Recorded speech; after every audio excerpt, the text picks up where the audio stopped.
Hello everyone.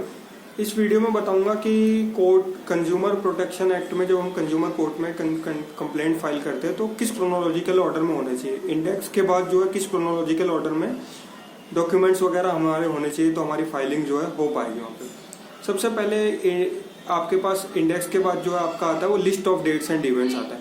किस दिन आपने सामान खरीदा था, कब आपको डिलीवर हुआ, कॉज ऑफ एक्शन वगैरह कब अराइज हुआ, इस तरह से मतलब जो भी चीज़ आपने वगैरह जिस भी रिलेटेड इशू है list of dates and events आएगा। उसके बाद आपकी मेमो ऑफ पार्टीज आएगी। मेमो ऑफ पार्टीज में आपका जो है पार्टीज का नाम वगैरह, एड्रेस वगैरह, फ़ोन नंबर वगैरह ये सब आएगा। उसके बाद आपकी कंप्लेंट आएगी, complaint under consumer protection act 2019। उसके बाद आपका एफिडेविट आएगा। तो एफिडेविट के बाद जो है आपका कोर्ट फीस आएगी एज पर प्रिस्क्राइब, जो प्रिस्क्राइब कोर्ट फीस है उसके अकॉर्डिंग आपको कोर्ट फीस पे करनी पड़ेगी और कोर्ट फीस लगेगी। और जो आज की व्यवस्था है मतलब एज ऑन अगस्त 2024 तो 5 लाख तक तो कोर्ट फीस वगैरह नहीं है, कंसिडरेशन अमाउंट है।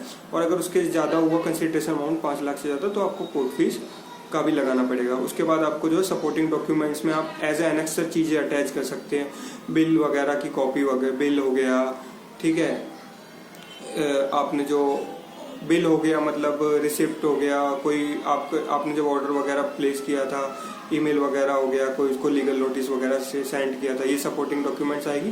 और सबसे आखिरी में आप अगर आपका लिमिटेशन पीरियड के बाहर क्या बोलते हैं केस है, अगर आपके 69 सेक्शन 69 में कहा गया है कि 2 इयर्स तक आपका लिमिटेशन पीरियड है, तो अगर आपका लिमिटेशन पीरियड से बाहर है तो सबसे लास्ट में आपका आएगा application for condonation of delay.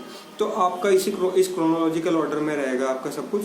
तो आपका जो है उसमें आप उसी के बाद आप ऑनलाइन या फिर ऑफलाइन फाइलिंग कर सकते हो। ऑनलाइन फाइलिंग के लिए आप eDakhil.nic.in पे जा सकते हैं और ऑफलाइन फाइलिंग में आप कंसर्न कंज्यूमर कोर्ट में जा सकते हैं।